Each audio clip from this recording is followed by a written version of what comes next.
Chapter 17. Guidance.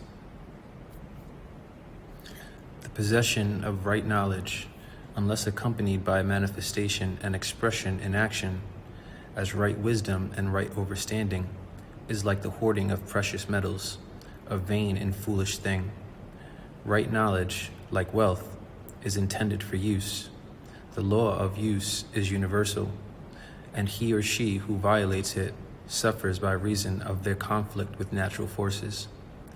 The Egyptian teachings, while always having been kept securely locked up in the minds of the fortunate possessors thereof, who knew to keep the best kept secrets kept sacred for reasons which we have already stated, were never intended to be merely stored away and secreted, but used and applied. The law of use is dwelt upon in the teachings, as you may see by reference to the above quotation from the Tehuti teachings, which states it forcibly: right knowledge without use and expression is a vain thing, bringing no good to its possessor or to the Nuapian. Beware of mental miserliness, and express into action that which you have learned. Study the axioms and aphorisms, but practice them also.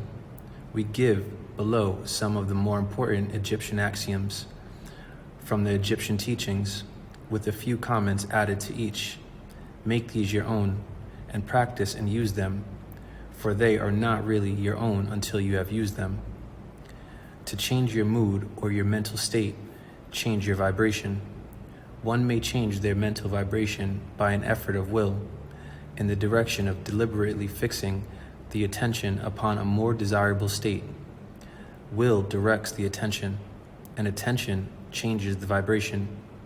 Cultivate the art of attention by means of the will, and you will have solved the secret of the mastery of moods and mental states. To destroy an undesirable rate of mental vibration, put into operation the doctrine of polarity and concentrate upon the opposite pole to which you desire to suppress, keeping in mind that they have the same root. Kill out the undesirable by changing its polarity. This is one of the most important of the Egyptian formulas. It is based upon true scientific doctrine. I have shown you that a mental state and its opposite were merely the two poles of one thing, and that by mental transmutation the polarity might be reversed. This doctrine is known to modern psychologists who apply it to the breaking up of undesirable habits by bidding their students concentrate upon the opposite quality. If you are possessed of fear, do not waste time trying to kill out fear, but instead cultivate the quality of courage, and the fear will disappear. Some writers have expressed this idea most forcibly by using the illustration of bright light. You do not have to block out or cover up the brightness, but by merely switching of the light switch and letting your eye adjust to the pure darkness, the evil, blinding light has disappeared. To kill out negative quality, concentrate upon the positive pole of that same quality, and the vibrations will gradually change from negative to positive, until finally you will become polarized on the positive pole instead of the negative. The reverse is also true, as many have found out to their sorrow when they have allowed themselves to vibrate too constantly on the negative pole of things. By changing your polarity, you may master your moods, change your mental states, remake your disposition, and build up character. Much of the mental mastery of the advanced Egyptians is due to this application of polarity, which is one of the most important aspects of mental transmutation. Remember the Egyptian axiom, quote previously: mind, as well as metals and elements, may be transmuted from state to state, degree to degree, condition to condition, pole to pole, vibration to vibration. The mastery of polarization, as the mastery of the fundamental doctrine of mental transmutation or mental alchemy, for unless one acquires the art of changing his or her own polarity, they will be unable to affect their environment. An overstanding of this doctrine will enable one to change their own polarity, as well as that of others, if they will but devote the time, care, study, and practice necessary to master the art. The doctrine is true, but the results obtained depend upon the persistent patience and practice of the student. Rhythm may be neutralized by an application of the art of polarization.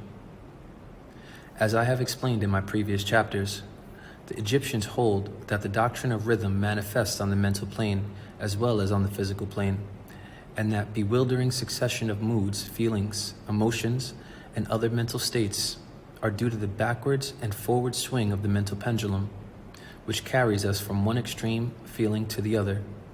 The Egyptians also teach that the law of neutralization enables one, to a great extent, to overcome the operation of rhythm in consciousness. As we have explained, there is a higher plane of consciousness, as well as the ordinary lower plane, and the master, by rising mentally to the higher plane, causes the swing of the mental pendulum to manifest on the lower plane, and they, dwelling on their higher plane, escape the consciousness of the swing backward. This is affected by polarizing on the higher self, and thus raising the mental vibration of the ego above those of the ordinary plane of consciousness. It is akin to pass beneath you.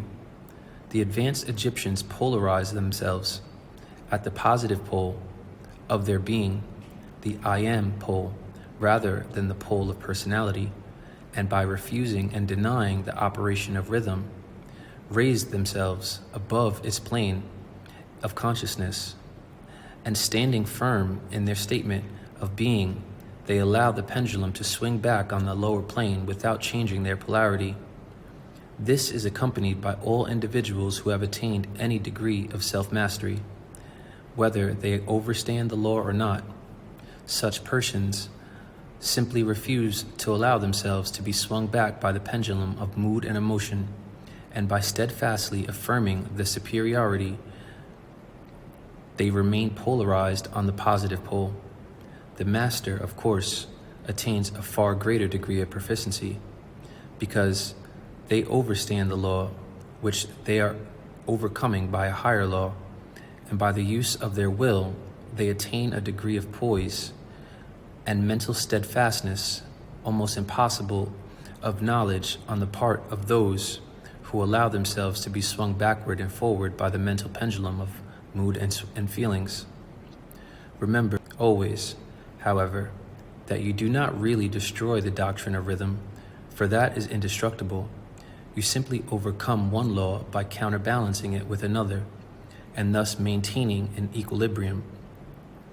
The laws of balance and counterbalance are in operation on the mental as well as on the physical planes, and an overstanding of these laws enables one to seem to overthrow these laws, whereas they are merely exerting a counterbalance.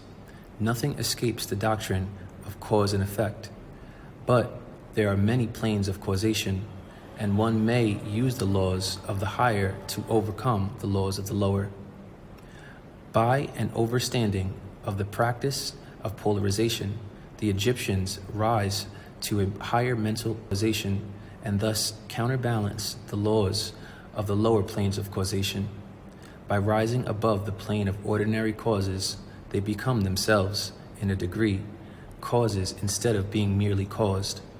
By being able to master their own moods and feelings, and by being able to neutralize rhythm, as we have already explained, they are able to escape a great part of the operations of cause and effect on the ordinary plane.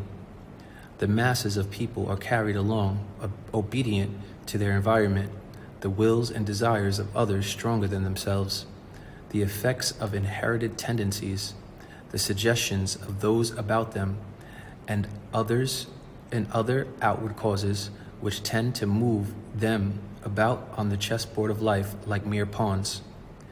By rising above these influencing causes, the advanced Egyptians seek a higher plane of mental action, and by dominating their moods, emotions, impulses, and feelings, they create for themselves new characters, qualities, and powers by which they overcome their ordinary environment and thus become practically players instead of mere pawns. Such people help to play the game of life overstandingly, instead of being moved about this way and that way by stronger influences, powers, and wills. They use the doctrine of cause and effect instead of being used by it. Of course, even the highest are subject to the doctrine as it manifests on the higher planes, but on the lower planes of activity, they are masters instead of slaves. As Tahuti says, the wise ones serve on the higher, but rule on the lower. They obey the laws coming from above them, but on their own plane, and those below them, they rule and give orders. And yet, in so doing, they form a part of the doctrine instead of opposing it. The wise person falls in with the law, and by overstanding its movements, they operate it instead of being its blind slave. Just as does the skilled swimmer turn this way and that way, going and coming as they will, instead of being as the log which is carried here and there, so is the wise human being as compared to the ordinary mortal. And yet, both swimmer and log, wise mortal and fool, are subject to law. He who overstands this will be on the road to mastery. In conclusion, let us again call your attention to the Egyptian axiom. True Egyptian transmutation is a mental art. In the above axiom, the Egyptians teach that the great work of influencing one's environment is accomplished by mental power. The universe being wholly mental, it follows that it may be ruled only by mentality. And in this truth is to be found an explanation of all the phenomena and manifestations of the various mental powers which are attracting so much attention and study in these earlier years of the 21st century. Back of and over the teachings of the various cults and schools remains ever constant the doctrine of mental substance of the universe. If the universe be mental in its substantial nature, then it follows that mental transmutation must change the condition and phenomena of the universe. If the universe is mental, then mind must be the highest power affecting its phenomena. If this be overstood, then all the so-called miracles and wonder workings are seen plainly for what they are. The all is mind, the universe is mental. Is it not only mental? Then what is it? And that is the big question with a small answer. It's not merely mental, it's all.